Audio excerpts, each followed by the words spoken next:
想必大家应该都知道，就在1月6号，美国再次宣布向乌克兰援助30亿美元的军事装备呢。而在武器清单中，50辆 M2A2 布拉德利战车无疑是最为重要的。而这让大兵想起了与其在同一时期诞生的俄罗斯 BMP-3 步兵战车。今天呢，大兵从火力、防护、机动性等方面呢全面分析一下这2款战车到底孰强孰弱。话不多说，下面直接进入正题。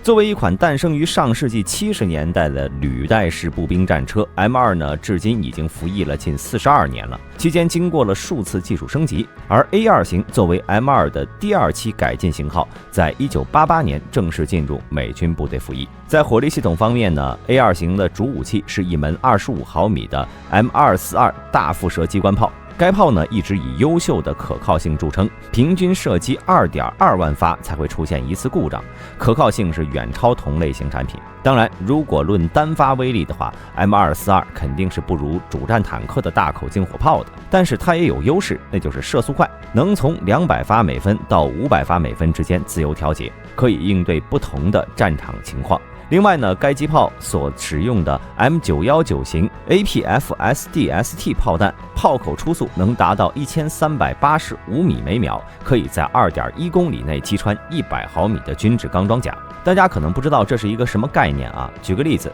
本片的另一主角 BMP-3 步兵战车，它的平均装甲厚度只有20毫米左右，手上装甲也只有57毫米，有些部位甚至无法防御500米外的12.7毫米穿甲弹。此外呢，虽然该机炮并不适合对抗坦克，但是呢，根据 M2 在海湾战争中的表现，25毫米机关炮也是能瘫痪坦克的。M2 就曾经击毁过伊拉克的 T55，甚至还在近距离击毁过俄制的 T72。也就是说，如果你想打的话，理论上击杀坦克是没有问题的。而且呢 ，A2 型在机关炮的侧面还安装有一门 7.62 毫米的 M240C 同轴机枪，其作为 M242 的辅助武器，大多数是用于压制敌方的无装甲目标。当然 ，A2 型面对敌方坦克也并非毫无办法，它也有独属的大杀器。即反坦克导弹，在 A1 型服役时呢 ，M2 便加装了导弹发射系统，就是大名鼎鼎的 BGM-71 反坦克导弹。平常双联装导弹发射架折叠在炮塔侧面，启用后会自动打开进入待发射模式。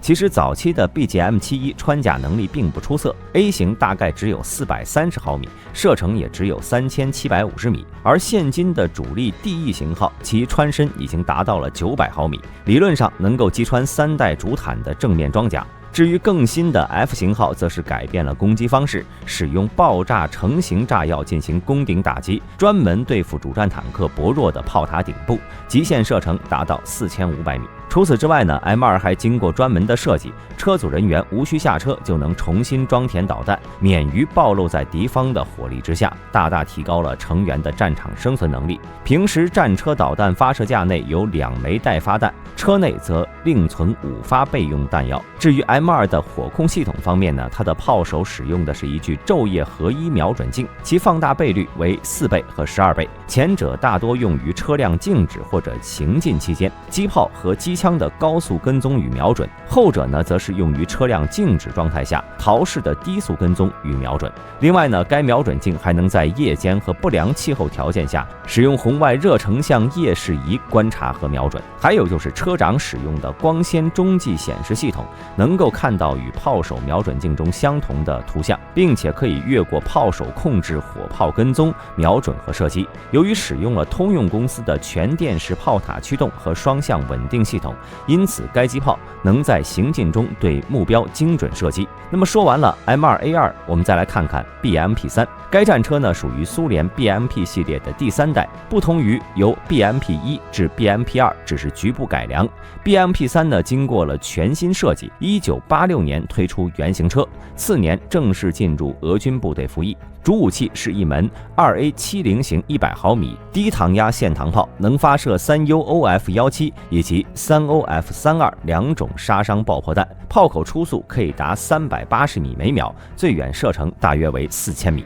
战时呢，车内能携带40发炮弹，其中22发置于自动装弹机内，使用自动装弹机的持续射速为每分钟8到10发。此外呢，该火炮还能使用 9K1163 激光制导导弹，该导弹全重24.5公斤，弹头重17.6公斤，炮口初速为370米每秒，最远射程为5500米。采用锥形装药弹头，能够击穿500毫米的垂直钢装甲。至于副武器呢，则是一门 2A72 型30毫米机关炮，使用的是全新的30×165毫米的炮弹，可以发射杀伤爆破燃烧弹、穿甲燃烧弹等弹药，炮口初速可以达970米每秒。对付地面装甲目标，有效射程为1500到2000米；对付直升机这类空中目标，有效射程为4000米。其中呢，穿甲燃烧弹在1500米距离内呢，能击穿倾斜角为60度的20毫米钢装甲。那么看完上面这些数据，大家是不是觉得 BMP3 要比 M2A2 强多了？毕竟主武器口径的差距太大了。但是呢，这样想其实也是不对的，毕竟这两种武器的性质都不一样。首先 BMP3 的主炮呢是一门低膛压线膛炮，这里要注意啊，是低膛压。在许多描述火炮的文章或视频中呢，大家应该经常能看到炮弹初速这词儿，即炮弹初速越大，射程就越远，动能就越大。而除了炮管长度能够影响炮弹初速外呢，还有另外一个重要因素，就是火炮的膛压。膛压越大，出速越快；膛压越小，出速越慢。在这方面呢 ，BMP3 主炮的膛压是要远低于 M2 机关炮的膛压的，因此 M2 的炮口初速大约是前者的3.4倍。也就是说，在相同距离下 ，M2 炮弹击中目标是只需要5秒，而 BMP3 却需要18.5秒。而且由于飞得慢，在飞行的过程中呢，低膛压炮弹受气流影响更大，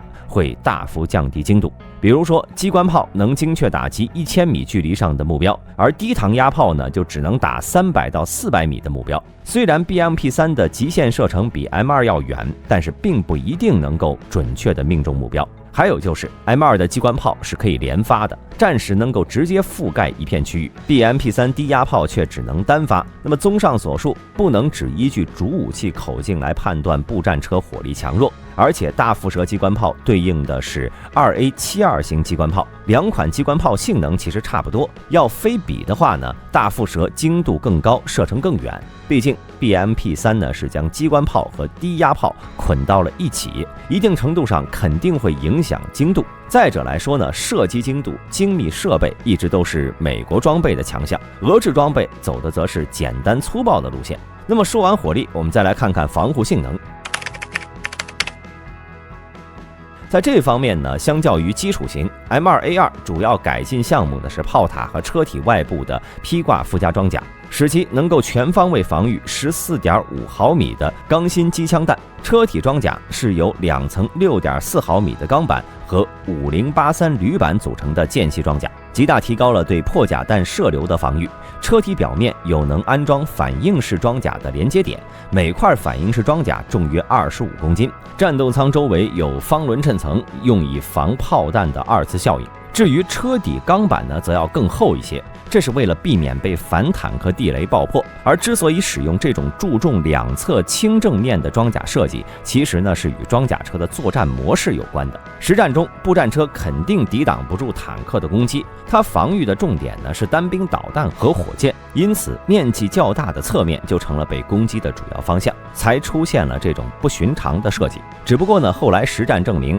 就算是正面，同样不缺少火箭弹的攻击。因此，后续的 M2 呢便加强了正面装甲，能够防御30毫米机关炮和一些 RPG 的攻击。而布拉德利的主动防御系统则是一对各4轮的烟雾榴弹发射器，安装在炮塔两侧，用于形成防御性烟障。而这种烟雾榴弹发射器呢，也能发射热铀弹，以此干扰特定的反装甲武器。至于 BMP3 的防护性能呢，车体和炮塔均采用了铝合金装甲板焊接而成，前部安装有良好的流线型斜甲板和双层底甲板，车体两侧装有装甲裙板，炮塔前弧范围装有间隔装甲。其实关于 BMP3 具体的防护性能，网上传出的资料非常少，只知道其前装甲相当于57毫米的钢装甲的防护水平，能够抵御300米范围外30毫米穿甲弹的攻击，其余部位可以防轻武器和炮弹的破片攻击。另外，车内配置有超压式3防系统、灭火易爆系统，炮塔两侧有2组81毫米的烟幕弹发射器，车体下部的推土铲，既能执行工程作业，还能起到辅助防御作用。此外呢，新式的 BMP-3M 还安装了竞技场翼主动防护系统和附加装甲裙板，防护能力有了显著提高。其中竞技场翼是一款全天候全自动防护系统，能自动完成对来袭弹药的捕获、弹道计算以及摧毁，并且可以对炮塔两侧135度弧形范围进行探测和防护。不过近期根据西方媒体的报道呢，在俄乌战争中 BMP-3实战效果非常差，暴露了大量缺陷。有消息称 BMP-3的100毫米火炮成了最大隐患，由于车组人员基本是坐在炮弹上的，因此被击中时非常容易发生殉爆现象。还有正如大兵前面所说的，该车的防护性能严重不足，理论上只能抵御重机枪子弹，根本无法防御火箭弹、反坦克导弹等武器。而且由于该战车为了降低重量使用了铝制装甲，因此在发生火灾时时常导致整车烧毁。